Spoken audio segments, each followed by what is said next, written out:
Hi guys, I'm Jeff with Naylor Innovations, and if you're looking for a bag rider to fit a classic or traditional style stock like this, I got one you might like. Let me show you my ultimate bag rider. This unit is 6061 aluminum, anodized, stainless steel hardware, attaches with the rear sling stud in just a couple minutes, and it's adjustable for elevation. Just by turning that knob, you have approximately 80 MOA elevation adjustment.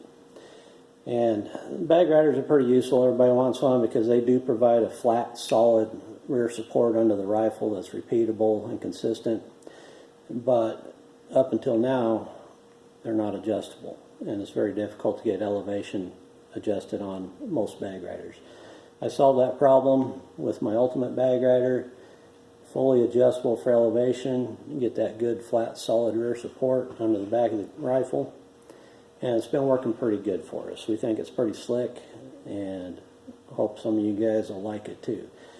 Now, my wife is one of the reasons I pursued this project, because she fought that rear bag and fought it and hated it, and most of the time wouldn't use it.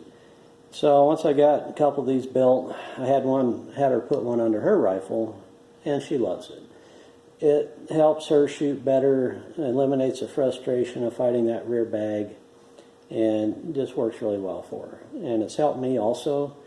It gives good solid support, reduces vertical, tightens up your groups, works really good, especially at distance. You can stay on target easier, you can see your impacts, you get back on target quicker. I think it's just pretty cool. It works really well. Now, while I was talking, I turned that knob and run that mount back out the back of the rider, and you'll notice there's a hole in the back of the mount. That's where the sling stud attaches, through that hole. We'll get right to it. I'll show you how this thing mounts on. It's pretty simple. Now, obviously, this is an empty stock. There's no firearm installed. But if this were a complete firearm, the first thing I would do is drop the mag, open the bolt, make sure that rifle is completely empty and safe before doing anything else. Now, you want to get the rifle supported nice and secure and stable.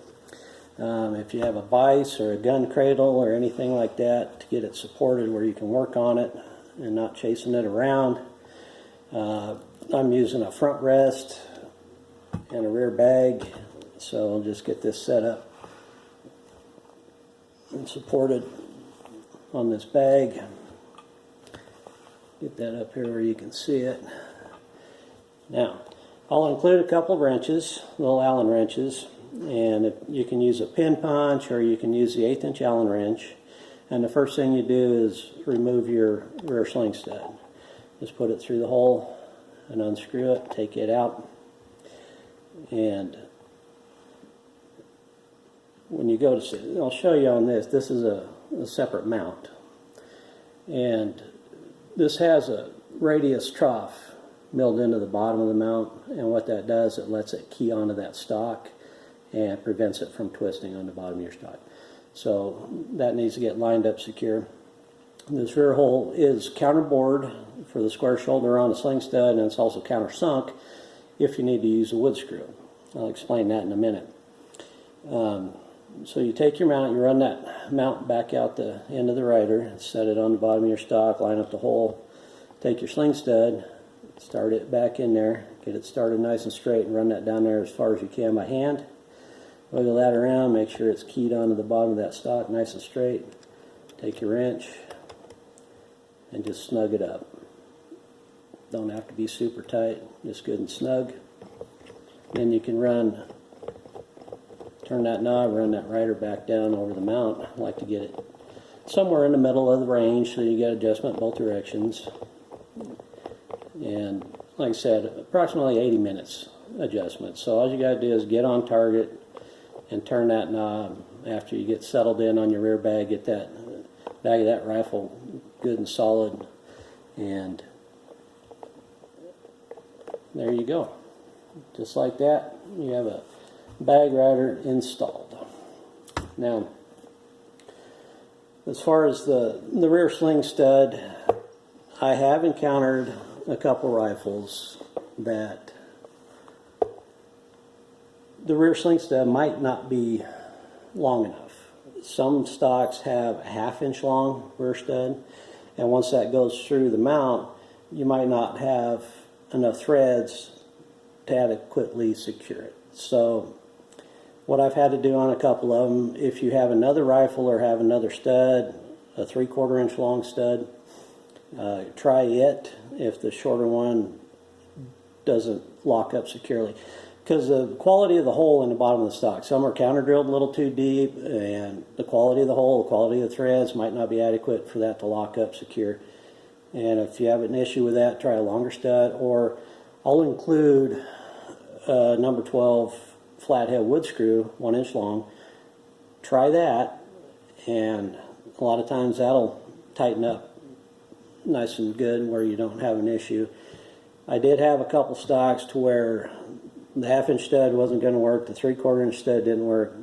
I had one stock, the 1 inch screw wasn't tightening up, and I had to go to 1 1/4 inch long wood screw. So something to consider, keep an eye out for, and you might have to try a different fastener, but it's not a big deal.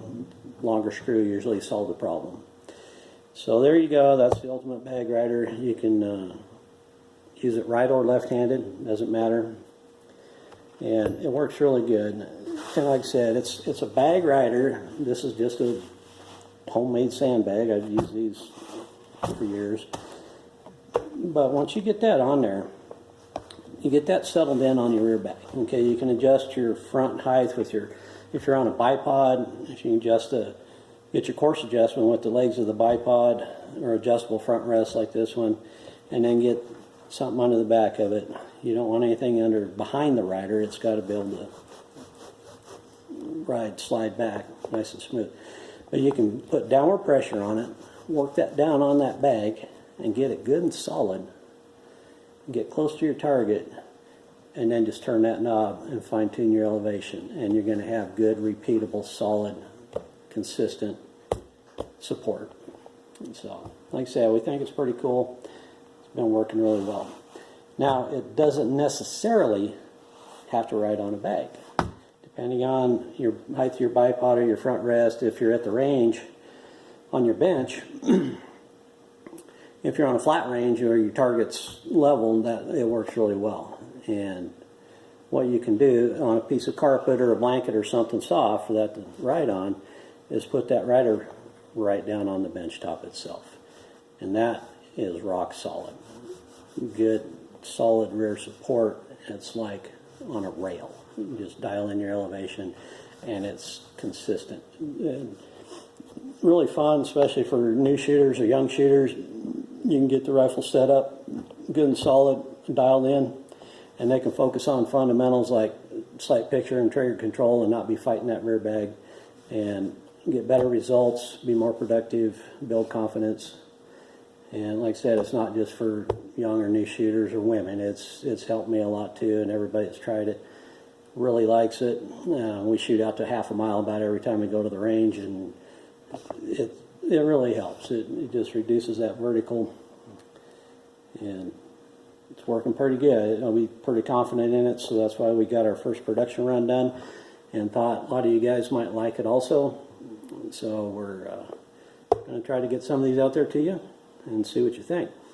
Now, I put this under everything from a 22 long rifle up to 300 Win Mag, a lot of guns in between, a couple muzzle loaders, and it just works well. And we really like it.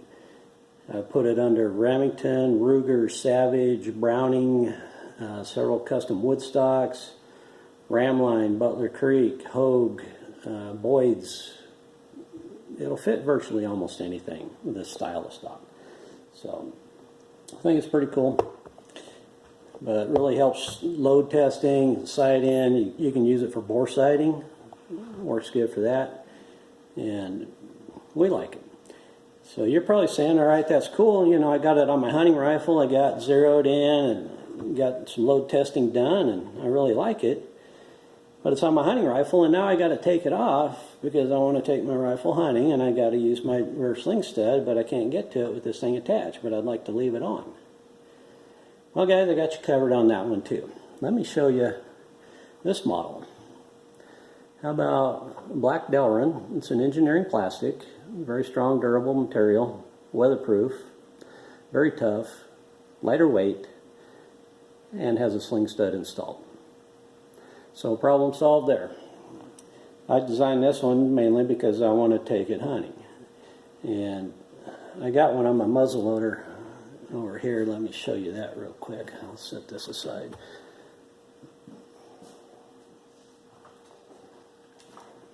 So, this is a 50 caliber inline. Got a bipod on it. I put a pick rails with a sling stud in the front of it. I got the Delrin bag rider attached to the back of the stock, and the sling is attached to it. So, this one's going to go hunting this next fall, and we'll try it out. Should work pretty well. Now, on the Delrin model, or on any model, if you want to make it more permanent, and instead of taking it off and putting it on, I've done that. I go to the range, you can take one unit and swap it out between 2 or 3 different guns for a range session. I've done that. I have a couple guns, a couple long range guns, and a couple hunting rifles that I plan on leaving them attached permanently. And so what I've done on the mount, there's a second hole in the front of the mount that's countersunk for a wood screw. And I'm going to add the second screw to the front of this one, and like I said, I already added it to a couple long-range rifles I have that just plan on leaving the unit attached at all times. So I'll do another video here real soon showing more detailed installation. You have to take the unit apart. It's really simple. There's only 2 screws in the whole unit, but it's a little more involved. You have to take it apart, but I'll do another video on that, on more detailed installation on different guns. Kids guns, youth guns, you have shorter length of pole. You have to take it a little farther apart to get it installed. Most of the time on a standard length of pole, you can install it without taking it apart, just run the mount out the back. But I'll do another video on that. And but there you go. That's our Ultimate Bag Rider, 2 models, the black Delrin lighter weight version and the aluminum model. We really like it. Hope you guys like it too. So check back soon and see what we can do to get some of these out there to you. Now, I've been a machinist for over 38 years. I still work full-time, 50 hours a week. My wife works full-time. So be patient. We're just brand new to this. We're just getting started. We're not taking phone calls. We'll take emails. If you shoot us an email at naylorinnovations@gmail.com, we'll answer any questions we can. We'll check those in the evenings and get back to you.